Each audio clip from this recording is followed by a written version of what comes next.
안녕하세요. 락토 약사의 건기식 다시 보기. 오늘은 크릴 오일에 관해서 알아보겠습니다. 자, 크릴 오일 하면 예전에 엄청 떴다가 한물 간 거 아니냐 이렇게 생각하실 수 있는데요. 요즘 다시 크릴 오일이 각광을 받고 있습니다. 그래서 크릴 오일을 다시 한번 알아보는 시간을 갖겠습니다. 자, 크릴 오일 하면 그 성분의 독특함 때문에 해외에서는 꾸준하게 이렇게 각광을 받고 있는데요. 반면에 국내에서는 몇 년 전에 크게 붐을 일었다가 갑자기 조용해졌죠. 자, 왜 갑자기 구매 리스트에서 사라졌을까요? 저는 크게 두 가지 이유가 있다고 봅니다. 오늘은 제가 크릴 오일의 과거 그리고 미래에 관해서 알아보는 시간을 갖겠습니다. 자, 크릴 오일이 갑자기 사라진 그런 첫 번째 이유는, 자, 그게 붐을 떴을 때 그 당시에는 건강에 좋다라고 하는 입증된 기능성이 없는 상태였는데 홈쇼핑이나 인터넷에서 막 그 효과를 암시하는 그런 홍보를 경쟁적으로 하는 바람에 역풍이 불었고요. 자, 두 번째는 붐이 크게 일어날 때는 항상 동반되는 현상인데요. 너무 과도한 그러한 이제 경쟁, 특히 가격 경쟁으로 인해서 업체들이 조금 한 푼이라도 더 싼 원료를 찾는 바람에 불순물이 제거되지 않은 그런 저가의 원료들이 판을 치게 되었고요. 결국 그 불순물이 이제 검출되게 됩니다. 그 사실로 드러나가지고 결국 크릴 오일 전체가 이제 욕을 먹게 되고 오히려 건강에 해롭다 이렇게 해서 기피 물질이 되고 말았습니다. 자, 이제 와서 속사정은 한번 어떨지 알아볼까요? 자, 첫 번째 이유에 관해서는 섭취해온 지 오랜 역사가 있는 생선 오일은 그동안에 축적된 연구 결과가 굉장히 많이 있죠. 하지만 크릴 오일은 아주 최근에 떠오른 영양물질이기 때문에 그 연구의 역사가 짧을 수밖에 없고요. 임상 데이터라든가 이런 것들이 아주 초기일 수밖에 없기 때문에 그런 이유로 국내 기능성 인정 과정도 역시 굉장히 늦어졌습니다. 그래서 그 인정 결과가 나오기 전에 이 해외에서 소개되는 그런 연구 결과에 의존해서 막 발표하고 홍보를 했기 때문에 너무 조급하게 이제 국내에서 홍보를 해버린 거죠. 그래서 이제 이런 사단이 나게 된 것이죠. 천천히 조용조용히 차근차근 진행했으면 그 두 시기가 잘 맞아 떨어졌을 텐데 해외로부터의 장밋빛 연구 소식은 크릴 오일을 그냥 두지 않았습니다. 하지만 수년이 흘러서 올해 2023년도 상반기에 크릴 오일은 드디어 두 가지 영역에서 기능 인정을 받게 됩니다. 바로 관절 그리고 체지방 감소, 이 두 가지 측면에서 도움이 된다라고 하는 것을 국가로부터 인정을 받게 됩니다. 와우. 자, 두 번째 이유에 관해서는 뭐였죠? 저가 원료, 불순물 함유 문제였죠. 좋은 원료사의 원료를 선택을 한다면 옥석을 쉽게 가릴 수 있습니다. 좋은 원료사를 사용한 제품에는 그 원료사 명이 보통 제품 박스에 이제 쓰이기도 하고요. 아니면 제조사에 전화해보면 이제 확인할 수가 있습니다. 노르웨이의 아커사의 슈퍼바 오일이나 림프로스트 원료, 그 다음에 캐나다의 넵튠 원료, 이런 것들을 사용한 제품이라면 안심하고 우리가 먹을 수 있습니다.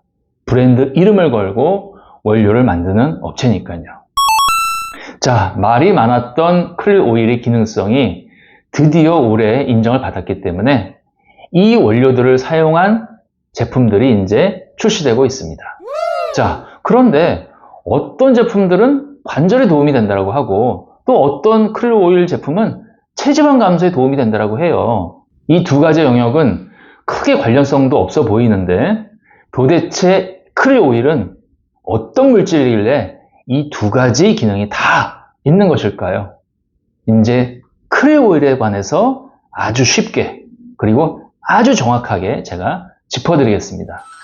제가 국내 최초로 크릴 오일을 소개했고요. 또 책도 쓴 사람 아니겠습니까? 믿고 끝까지 따라와 보세요. 자, 크릴 오일은 크게 세 가지 성분으로 되어 있습니다. DHEPA라고 하는 오메가3, 그 다음에 인지질, 마지막으로 아스안친, 이렇게 세 가지 성분입니다. 그런데 이 세 가지 각각의 함량이 아주 높진 않아요. 오메가3라면 생선 오일에 많이 있어서 중성지방 억제나 혈행 개선 등의 기능성을 받았죠. 인지질이라고 하면 데두레시틴에 많이 들어있어서 콜레스테롤 조절 기능으로 또 기능성이 있습니다. 그리고 아스타잔친이라면 헤마토코쿠스에 또 많이 들어있어서 항산화 기능으로 또 우리가 많이 섭취를 하죠. 자, 그런데 크릴 오일 안에는 이 세 가지 각각의 기능성을 받기에는 약간씩 함량이 좀 낮아요. 그런 상태로 이 세 가지가 섞여 있기 때문에 세 가지 카테고리 중에 어느 한 곳에 편입되기에는 약간씩 부족한 거죠. 하지만 해외에서 각광을 지속적으로 받는 이유는 이 세 가지의 함량이 좀 적더라도 이 세 가지가 섞이면서 시너지 효과를 발휘한다는 것입니다.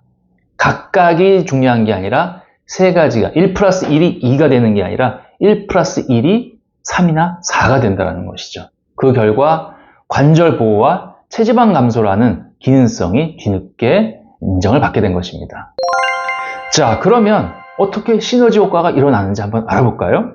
자, 첫 번째, DHA, EPA, 오메가3와 인지질이 섞이면 어떤 시너지가 나타날까요? 일반 오메가3에 인지질이 탑재가 되면 오메가3의 고속 엔진을 달아주는 꼴이기 때문에 뇌, 눈, 간으로의 침투력이 월등히 향상이 됩니다. 뇌로 오메가3가 잘 들어가게 해서 뇌 기능을 개선한다는 것은 앞선 레신 인지질 영상에서 소개를 했고요.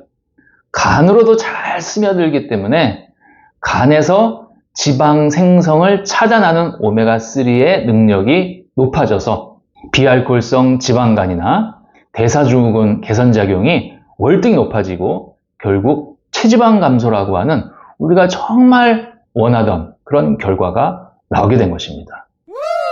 자, 두 번째 시너지로서는 DHA, EPA, 오메가3와 아스타잔친이라고 하는 항산화 물질과의 결합입니다. 자, 오메가3는 산패에 매우 취약한 오일인 거 아시죠? 신선한 오메가3는 우리 몸에 크게 도움이 되지만 만약에 혹시라도 산패된 그런 오일, 산패된 오메가3라면 오히려 약보다는 독으로 작용을 합니다. 그래서 생성된 과산화 지질에 의해서 여러 질병이 원인이 되기도 하죠. 그래서 오일을 씨앗에서 이제 추출해서 보통 식용유를 만들잖아요. 그런 추출하는 과정, 그리고 그 오일을 후라이팬 위에서 한 번 더 조리하는 과정에서 열에 의한 산패가 동반될 바에야 아싸리 변질이 잘 안 되는 코코넛 오일과 같은 포화지방을 먹으라고 하는 이유가 바로 그것입니다. 그 정도로 지방에 있어서 산패 문제는, 특히 불포화지방 같은 경우에는 산패 문제가 아주 크죠. 그래서 비타민 E보다 수백 배 항산화 능력이 뛰어난 크릴 오일 안에 아스타잔친은 만병의 근원인 활성산소를 효율적으로 제압을 하고요.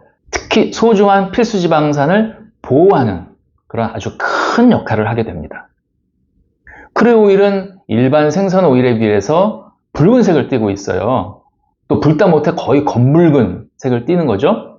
이 붉은색이 짙은 만큼 아스타잔친의 함량이 높은 것입니다. 투명한 생선 정제유는 보기에는 아주 좋지만 아쉽게도 항산화 성분은 제로입니다. 중금속이 높아 정제 과정을 꼭 거쳐야 되는데 그 과정에서 이러한 소중한 항산화 성분들은 다 제거가 되죠. 오래 두고 먹으려면 비타민 E를 또 따로 섞어서 이렇게 먹어줘야 됩니다. 자, 그럼 왜 크릴 오일에 체지방 감소와 관절 쪽으로 기능이 나타난 걸까요? 자, 체지방 감소 효과의 이유는 아까 말씀드렸어요. 오메가3가 갖는 지방 생성 억제 기능의 작용이 인지질이라는 고속도로에 올라타게 되면 더 강하게 나타난다고 말씀을 드렸습니다. 그리고 관절 쪽에 도움되는 것도 역시 인지질과 결합되니까 그 연골 조직에 스며드는 정도가 높아지는 그런 이유이기도 하죠. 그런데 관절 쪽으로는 또 하나의 이유가 있습니다.